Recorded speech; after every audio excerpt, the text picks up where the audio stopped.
So what's up guys, and welcome back to our YouTube channel, John Pepenya. So for this video po ay nagbabalik na po sa ating pagbablog natin. So welcome na naman po kayo sa inyo guys. Kasi nagtatanong sa atin kung ba't hindi na tayo nakakapag-vlog ng mga video at hindi na tayo nakakapag-upload dahil lang sa mga restriction ni YouTube. Hindi ko talaga inaasahan na ganun pala yung mangyayari sa ating mga vlog ko, and yung mga restriction, parang ganun. So hindi ko talaga na-expect na ganun pala po yung mangyayari sa mga videos na ina-upload ko sa mga YouTube ko o YouTube channel natin. So alam ko na marami talaga po ang naghahintay or ano pa man. So sayang naman kasi nung nangyari ay nawalan tayo ng monetization ni YouTube. So wala na tayong income or sweldo. Bali napansin ko kasi na parang nawalan ako ng ads or yung advertisement ni monetization sa YouTube channel ko noon. So tiningnan ko po sa sa YouTube Studio na parang nawalan ako ng income noon. So kasi napansin ko po kasi na na pala yun, na strike na po ako. So hindi ko kasi na-expect na ganun po pala yung mangyayari. Upload na ako ng mga video, kaya ganun, naka-copyright po. So nanood kasi ako ng mga tutorial sa YouTube na or sa channel nila na kapag nagka-strike ka po or na-copyright strike ka, ay ganun po ang mangyayari sa mga video mo. Ganun po pala yun. So naranasan ko po yan, and humintay po tayo ng 3 months. So siguro mga July, August, and September. So July, and then babalik po siya ng October 10 para ma-reapply po yung ma-reapply po yung ating channel natin para maibalik po sa dati. So tinitingnan pa po lahat ng mga videos natin kasi kung meron pa talagang mga violence, at automatically di-delete niya or tatanggalin automatic. So ngayon ay hinanap-hanap ko yung mga videos. Bali yung ibang videos ko ay dinelete ko po lahat or yung iba lang. Yun nga ay dinodouble check pa nila ata yung ating mga videos ko sa YouTube, and then kapag tingnan na nila and babalik na yung sa dati yung monetization, and magkaka-income ulit na tayo. Ngayon guys ay nung October 10 ay bumalik po talaga sa dati. So thank you po talaga sa ating ni YouTube na nakabalik po sa dati. So naisipan ko talaga ng paraan na hindi ko na po talaga uulitin yung copyright strike.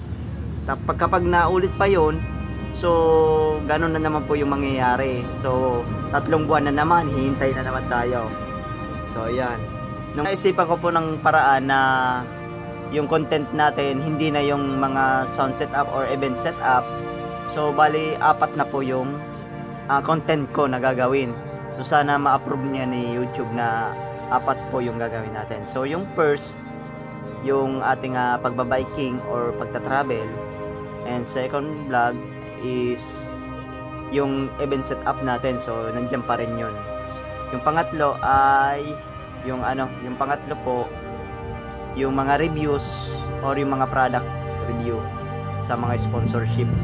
And yung 4 naman ay yung mga funny videos or mga created content videos, or minsan mga music na hindi na nagka-copyright. So pwede pa akong mag-upload ng mga music, pero ako na mismo po ang gagawa ng remix music.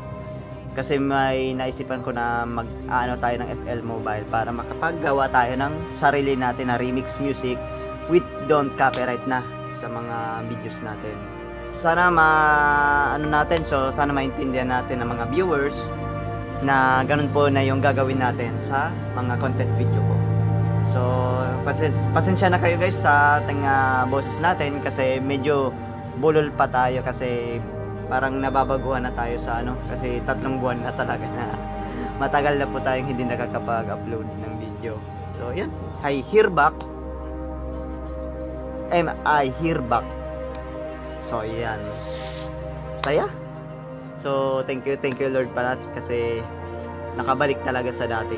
Kung hindi nakakabalik tong channel natin, so gagawa na naman tayo ng panibagong channel, and maghahanap na naman po tayo ng subscriber. So ang hirap po talaga na makaipon ka ng subscriber na makarami, up to 100k or 1k subscriber. So ang hirap. Kaya siguro since 2019 ko siya nag-create ng videos. Yung mga first vlog ko kasi dyan ay mga funny videos or mga yung mga kalokohan kong mga videos. So yan. And yung pangalawang video ko na dyan ay yung mga yung mga event setup na, and pati music. So dyan kasi tayo naka-operate noon. Kaya iwas-iwasan na lang natin and iingat-ingatan lang natin kasi ayaw ko na talagang maulit to. So ito, papasalamat po ako sa mga supporters and sa mga subscriber na palagi pa rin kayong nandyan. So paki-like naman and paki-share naman po sa ibang videos natin para makapag-subscribe pa rin yung ibang yung mga ibang viewer sa YouTube. And then sa Facebook, siguro ipopost ko rin to sa Facebook siguro ipopost ko rin sa Facebook. So lagay ko na po sa description yung mga social media ko sa TikTok, Instagram, and saka Facebook ata yun. Yung Facebook ay nagbago po tayo ng isang Facebook. Yung Facebook John P. Openya pa rin yun, or 2.0. So ayan. And so on. So ngayon guys ay nandito po tayo sa nandito kasi tayo naggawa ng video dito sa likod ko, yung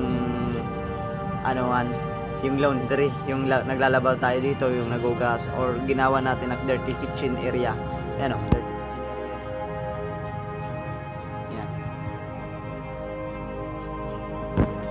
So yan so yan, magbabalik na po tayo. So masayang masaya na tayo dahil ganun po yung mangyayari natin. So hindi na tayo magpapahaba ng video kasi parang yung iba dyan ay maboboring kasi nagpapaliwanag lang po ako kasi nagtatanong kasi kung bakit tayo matagal na hindi nakakapag-upload dahil dyan.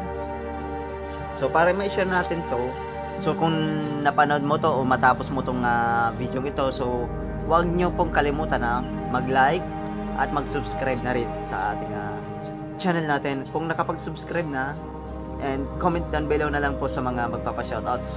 And sa mga nag-comment dyan ay thank you po dahil babasahin ko na lang po yan next vlog. Yung mga nagtatanong sa atin about dyan ay gagawa na natin po yung paraan sa mga video ko or next video natin. So ngayon guys ay dito na tayo magtatapos ng video. See you next vlog na lang, and sana tuloy-tuloy na yung ating pagbablog natin. So hopefully God bless po, and thank you po sa lahat ng mga nanonood sa atin.